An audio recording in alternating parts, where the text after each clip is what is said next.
Oi, gente, tudo bem? Sejam bem-vindos ao Physics Rock and Roll. Hoje a física vai ficar de lado e eu vou estrear a parte rock and roll do meu canal da pior maneira possível, falando sobre a morte, talvez do meu maior ídolo do mundo da música, esse cara aqui, Neil Peart, baterista do Rush. Sei nem por onde começar. Esse cara era fantástico, é fenomenal, é de outro mundo. Ele era de uma técnica primorosa. Putz. O Regis Tadeu falou uma coisa bem legal. O Neil era para a bateria, para a história da música, o que o Jimi Hendrix foi para a guitarra. É um cara assim, incomparável, inigualável. Até quem não gosta de rock and roll conhece o nome desse cara, já ouviu falar. Ou quando você fala o baterista do Rush, alguém sempre vai falar, sempre alguém que tem algum contato com música, que já tenha alguma coisa, tem alguma banda de qualquer coisa, já vai ter ouvido falar desse cara, porque era fantástico.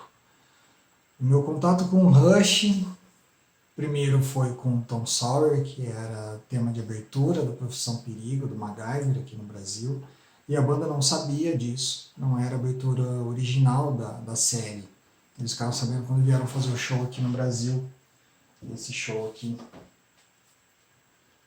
Rush in Rio, foram os primeiros shows que eles fizeram no país, já com quase 30 anos de carreira, eles nunca tinham vindo ao Brasil.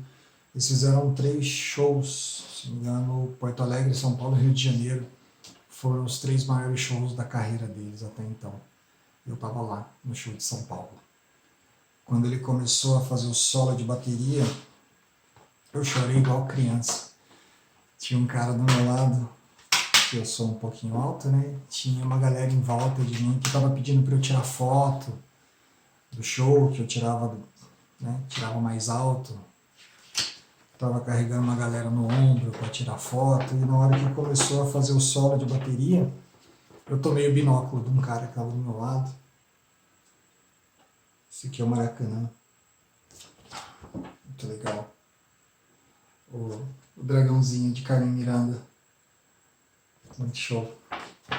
Eu tomei o binóculo do cara que estava ao meu lado para assistir o solo de bateria e não adiantou nada, porque eu só chorava. Terminou o solo, eu estava sentado no chão, soluçando e tremendo, porque eu não acreditava que eu estava vendo o Neil Peart ali na minha frente, fazendo aquele solo que eu sempre admirei, que eu sempre achei fantástico. E aí, também, quando eu fui pegar as coisas para fazer esse vídeo, eu reparei que quase tudo que eu tenho do Rush é ao vivo. Eu tenho o Stage Left, tenho o R30, tenho o Stage Left em CD, tenho essa coletânea dos Horror Masters, tenho Moving Pictures, que é o álbum de maior venda deles, que tem Tom Sawyer e tem YYZ, que é uma música foda, é uma música instrumental que eles fizeram brincando com o som do código Morse de YYZ, que é como fala? Prefixo, se não me engano, do aeroporto de Toronto, e esse aqui também, ao vivo. Foi assim, eu me lembro há muito tempo atrás, quando nem tinha internet, de ter ido a uma locadora, ter alugado um VHS do Rush, chamado Show of Hands, que tinha um solo de bateria de uns 15 minutos dele. E assim, pirei. Eu não lembro o que me fez procurar esse show, porque na época eu nem ouvia rock, eu era molecão de tudo, eu não tinha um gosto musical definido. Eu ouvia muito Dire Straits, Era a única coisa que eu ouvia, que eu tinha um vinil, tenho até hoje, um vinil ao vivo também, que eu ouvia direto, e não lembro como eu veio na minha mão esse VHS do Rush. Mas aí depois, na oitava série, mais ou menos, eu já estava fazendo Senai, eu tive aula, fui colega de classe de um cara apaixonado por Rush, que me reapresentou a banda, me reapresentou as letras. E aí não teve volta, aí eu comecei a comprar, a ouvir, a ler as letras do Rush, e muito tempo eu nem sabia que era o Neil que escrevia tudo. E fui, bom, virei fã, fui vendido total pelo baterista singular que ele era. E fui pesquisando um pouco e conforme eu ia pesquisando sobre ele, eu ia me apaixonando mais ainda, porque ele não se considerava um virtuoso da bateria, ele não se considerava um cara que tinha o dom de bateria. Ele tem uma entrevista nesse VHS. Inclusive, se alguém tiver um videocassete em casa abandonado e quiser me doar, por favor, porque isso aqui eu não acho em DVD e é sensacional isso aqui, que não vou falar disso ainda. Pesquisando sobre ele, ele fala que ele não tinha dom, que ele não era virtuoso, ele só queria ser um bom baterista. Então ele era um estudioso da bateria, ele era um cara que vivia a bateria, ele vivia para estudar a bateria, para aprender, para desenvolver a técnica de bateria dele. Eu imagino a disciplina transcendental que alguém precisa ter para chegar no nível dele e assumir e achar ou assumir que não tinha o dom, que tudo aquilo foi porque ele quis estudar o instrumento que ele gostava. Descobri agora, depois da morte dele, que a gente tinha a mesma altura, em 93. Por isso, e aí eu entendi porque que o apelido dele na banda era Lurch, que é o tropeço da família Adams, que é aquele mordomo gigante. E, putz, é muito foda falar dele agora, porque nesse último ano eu me aprofundei um pouco mais nele, né? Componendo as letras, eu sempre quis ler os livros deles, eu não achava. E não lembro se foi numa Black Friday, alguma coisa, a Companhia das Letras lançou os dois. Na verdade, eles têm os três, mas na época não tinha o que eu mais quero ler, que é a Estrada da Cura.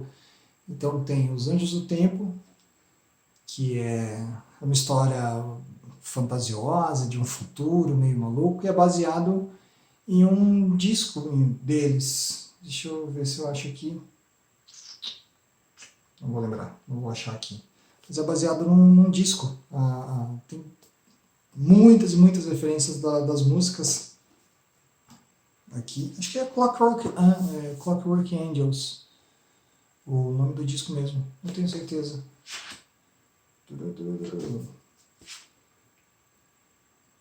Enfim, faz diferença. Você gosta de livro, de ficção, uma coisa assim, uns negócios mais fantasiosos, é muito bacana, muito legal. E esse aqui, que é fantástico de ler dando risada, porque ele conta as aventuras dele entre um show e outro. Ele não ia, a maioria dos shows ele não ia com a banda, ele ia de moto.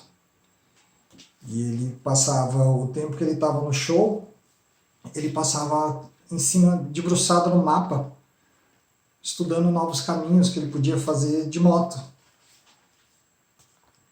para encontrar a galera. E ele não pegava estradas principais, ele só pegava estradinhas de fazenda, e algumas vezes a banda não sabia se ele ia chegar ou não, porque chovia, porque ele pegava estradas que não tinham fim, não tinham saída, e eles tinham que voltar todo o caminho, caçar outra. E ele reclama muito do GPS que ele usava, ele falava que era uma bosta. Mas assim, é um livro muito legal, ele era apaixonado pelas BMW. Tem um capítulo aqui que fala da viagem dele na América do Sul, quando ele foi do de São Paulo para Argentina, de moto. E assim, cara, eu não tenho palavras para dizer o quanto esse cara significou para mim, o quanto eu fiquei feliz de... Quando alguém me pergunta se eu sou baterista, eu falo, eu toco bateria. Perto do que esse cara faz aqui, eu sou pior que um macaco adestrado batendo num tamborzinho, como diz uma música do Dire Straits. E assim, um dos momentos que eu me lembro que marcaram a minha trajetória, os gatos brigando, marcaram esse tempo todo que eu toco bateria, foi tocar Tom Sawyer ao vivo no palco, num festival em Indaiatuba com o Carlão e com a Arita. E depois que eu desci, assim, eu era o baterista do festival, porque a galera veio, nossa, mano, eu não creio que vocês tocaram Rush, não creio que vocês tocaram Tom Sawyer, molecadinha vindo pedindo pra eu dar aula, e não sabe a dificuldade que foi. Acho que foi a única vez que eu aceitei a música do começo ao fim, foi justamente no show, no festival. Nos ensaios, toda hora eu errava alguma coisa, eu me perdia no tempo, nas viradas, principalmente no pedacinho que a bateria dobra, faz um fiozinho ali no meio, que eu perdia o ritmo com as guitarras. E no show, na hora, foi impecável. Todo mundo acertou, foi sensacional. E é uma coisa assim, que eu guardo muito, é muito especial para mim. E acho que nunca mais eu toquei aquela música inteira. Todo show a gente brinca, eu e o Melão brincamos de tocar a introdução, de tocar um pedacinho, porque a gente começa, a galera já, nossa, os caras vão mandar Tom Sawyer. E aí a gente para, porque é uma música difícil, a gente tem que ensaiar e tal, e minha banda nunca foi muito de ensaiar. Mas, enfim, Neil Peart é fantástico, um cara que passou por bons bocados aí nos anos 90, ele perdeu a filha num acidente de carro, um ano depois ele perdeu a esposa por câncer, e aí ele abandonou tudo. Foi quando ele começou com essa coisa de rodar, de moto, foi quando ele escreveu o Ghost Rider, A Estrada para a Cura, que eu ainda quero ler. E nessa época ele abandonou a bateria, abandonou a banda tinha anunciado que tinha acabado. E aí, nessas viagens, ele encontrou de novo, se reencontrou com a paixão pela música, pela bateria. E eu não tenho certeza, mas acredito que esse DVD aqui fale... Não sei se é exatamente, não lembro, mas se é exatamente sobre a volta dele à bateria, mas com certeza é sobre a reinvenção dele na bateria. Ele, depois de já ser considerado o pica das galáxias na bateria, ele resolveu reaprender a tocar. Ele procurou, ele fala isso no Longe e Distante também. Ele conta uma passagem desse livro aqui, quando ele reencontra o professor dele. O cara que já era o melhor baterista do mundo resolve reaprender a tocar. Ele contrata um professor, um senhorzinho, professor de jazz, e reaprende a tocar. E nos últimos shows,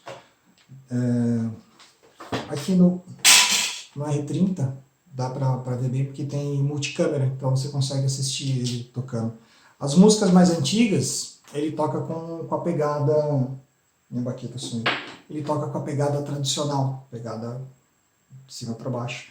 Nas músicas já escritas depois dessa reinvenção, ele já usa aquela pegada clássica do jazz, né, que é deixando a baqueta cair e trabalhando em cima disso. E, cara, é só pra esculachar o resto do mundo, né? Ai, tomara que não tenha riscado. Só pra esculachar o resto do mundo, né? Eu já sou o baterista mais foda que tem. E eu vou reaprender a tocar. E virar o mais mega blaster, ultra power, fodástico do multiverso todo. E é isso, eu não sou ninguém, eu não sou nada, meu canal é uma bosta, mas não tinha como não falar desse cara. Não, Physic rock and roll, Rush, é isso. É uma perda inigualável, mas a gente câncer no cérebro, mano. Um cara que lia tanto, ele lia tudo, tudo, tudo, tudo. A galera fala que ele tinha um senso de humor incrível e ele era extremamente inteligente, lia tudo que caía na mão dele. E é fato que a gente consegue entender um pouco porque a banda acabou em 2015. Ele provavelmente já tinha diagnóstico desse câncer no cérebro, além de outros problemas de saúde, porque tocar bateria no nível que ele tocava, tocar guitarra no nível que o Alex toca, que o Guedes toca baixo, tendo 60 e tantos anos, por 3 horas, os shows deles, todos tinham 3, 4 horas. Não é fácil fisicamente, né? Ele tinha artrite, artrose, tinha um problema no pé, por conta de uma dessas viagens de moto, ele pegou uma infecção no pé, ele não conseguia se curar por conta dos shows e tudo, né? Não conseguia parar para tratar isso. E aí eles pararam em 2015 e agora eles divulgaram que ele morreu de um câncer no cérebro que estava sendo tratado há 3 anos, mais ou menos. Aí a janela de tempo entre a parada da banda. Sim, eu sei que são 5 anos, mas vocês entenderam a parada da banda. Blá, blá, blá. E pelo pouco que eles divulgaram, pelo pouco que eu li, cara, dá a entender até que o pessoal da banda não sabia até bem pouco tempo. Isso vai muito com as coisas do Neil, né? Ele não gostava de dar entrevista, ele não gostava dessa coisa do rockstar, ele só queria ser um bom baterista. E ele conseguiu. Ele foi o baterista. E deixa eu ver se eu encontro aqui uma coisa que, como eu falei, que ele me pegou muito nesses últimos tempos, de ter lido, de ter... E é legal, eu lia esse livro e ouvia as músicas que falavam. Achei. Tem as músicas, Clockwork Angels. Tem as letras das músicas. Então é isso mesmo, eu ia ouvir a música e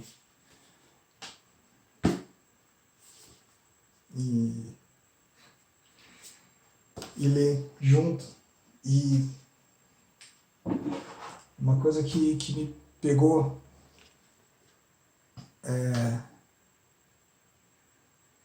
foda. Vou ler para vocês.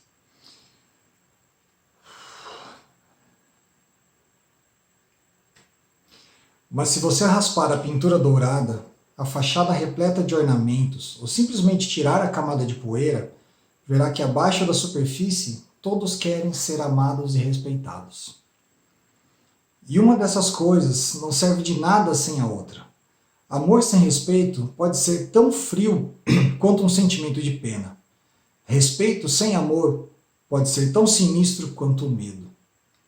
Levei muito tempo para entender, mas felizmente, com uma dose de pura sorte e o apoio de meus incríveis amigos e familiares, eu percebi ao longo dos anos que o amor e o respeito são os maiores presentes que podemos receber e o maior legado que podemos deixar. É uma elegia que gostaríamos de ouvir com os próprios ouvidos. Você foi amado e respeitado. Se uma única pessoa puder dizer isso de mim, considerarei que tudo valeu a pena. Se posso multiplicar isso diversas vezes, vivendo cada dia com a integridade e a generosidade que rendem amor e respeito, alcançarei o verdadeiro sucesso. Ao menos da maneira como eu vejo as coisas. Penso em tudo que fiz. Penso em meus amigos, minha família, na satisfação do circo e no pequeno e completo prazer que tiro do meu jardim. Você está satisfeito? A adivinha me perguntou uma vez. Você está contente com o que fez, com o que está fazendo e com o que vai fazer? Uma pergunta complexa e complexa demais para que um jovem de Pearl Harbor respondesse da maneira correta. Mas depois de ter viajado, observado, vivido e aprendido, eu sei que posso concentrar a resposta em uma única palavra: sim. Olho ao meu redor e vejo as fileiras exuberantes de gladiolos e feijões verdes, os tomates e os milhos descuidados, e até a dúzia de macieiras que plantei em meu novo pomar. Enterrei minhas sementes, cultivei-as com meu otimismo e cuidei do meu jardim. Vou colher o que mereço, e tudo tem o seu motivo. É um bom jardim. Eu terminei de ler esse livro aqui em janeiro de 2019. É uma elegia que gostaríamos de ouvir com os próprios ouvidos. Você foi amado e respeitado. Neil Peart. De tudo que ele me deixou, tudo que eu posso querer é exatamente isso. Ouvir em vida que eu fui amado e respeitado. Muito obrigado, Neil, pelas músicas, pela inspiração e por essa frase. Essa frase aqui mudou minha forma de ver as coisas. Já tinha pensado nisso, mas isso vai virar uma tatuagem. Amor e respeito. Neil Peart. Obrigado, gente. Até a próxima.